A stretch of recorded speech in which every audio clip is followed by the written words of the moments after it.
Hey guys, Big Mitchum here. Just got back from seeing Solo, and I'm going to share my thoughts.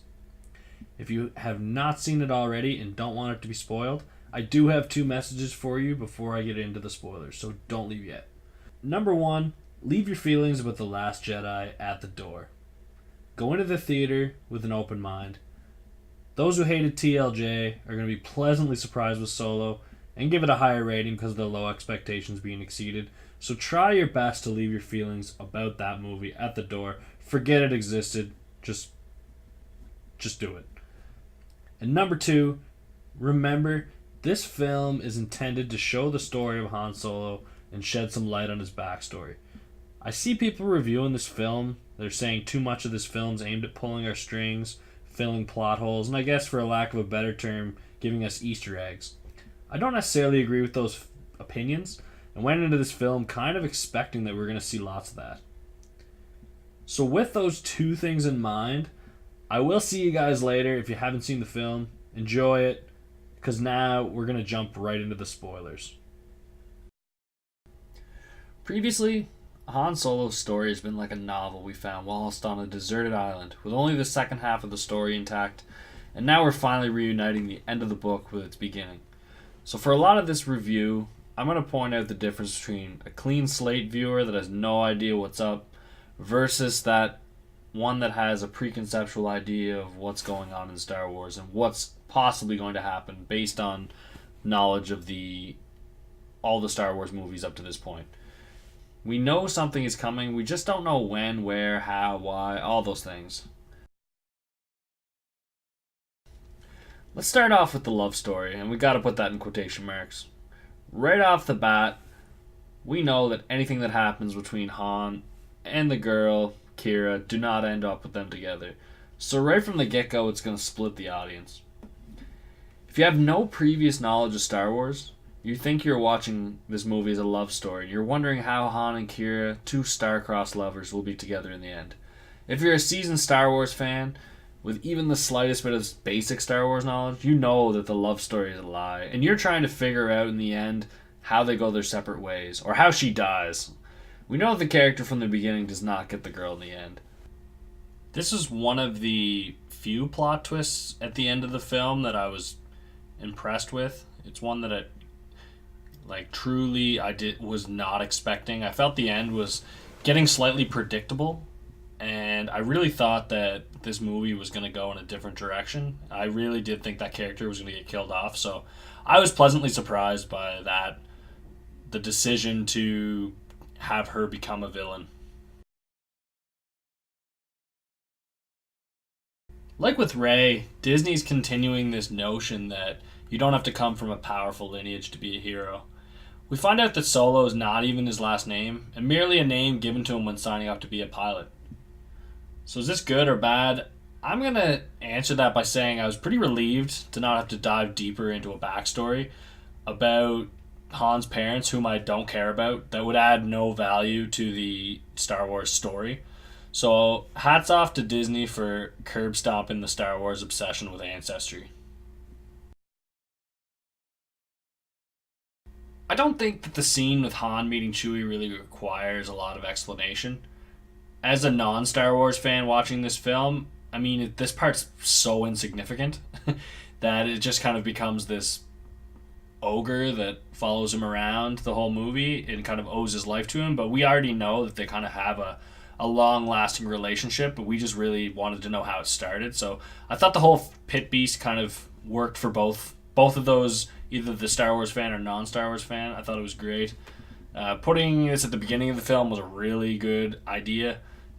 I couldn't imagine sitting there waiting the whole movie, waiting to find out how Han meets Chewie and then have some miraculous situation where Chewie appears and saves the day. I was happy to get that plot line out of the way so I could focus my brain power on wondering what's going to happen within the movie.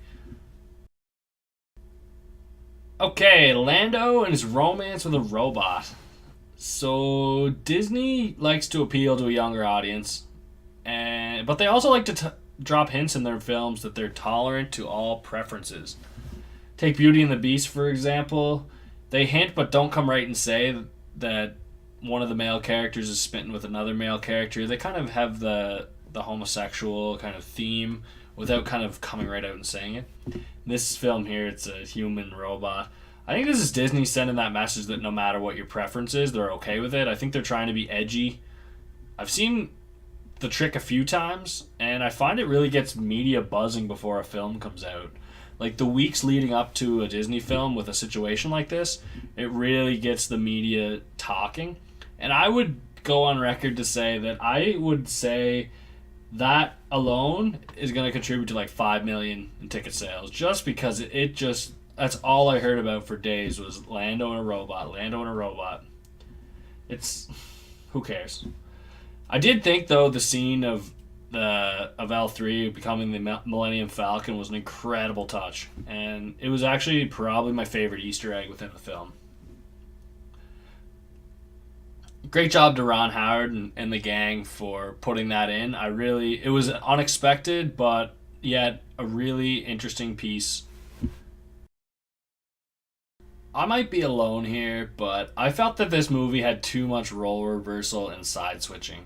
I mean, the twist's okay, like the Marauders, for example, trying to steal a coaxium in the beginning, appear to be thieves, but turn out to be trying to help the greater good in the end. I enjoyed that. However, the final scene where Beckett tries to run away from Han because he apparently doesn't want to die, but secretly is selling out Han for trying to give the Crimson leader fake coaxium and for trying to steal his girl. So they send an army to rob the Marauders, but Han secretly knew that, so he had the coaxium with him. But as a turn of events, Beckett steals the coaxium and runs away, while the Crimson Dawn leader tries to kill Han. Then Kira appears to turn on Han, but then kills Dryden, her apparent lover and boss, just to tell Han to go ahead and catch Beckett and she'll catch up, only to steal his ring to become the Crimson Dawn's leader, and use the ring to open up communication with Darth Maul, ultimately to show that she herself has been evil all along, and has been using her former love with Han to her advantage. Wait a minute.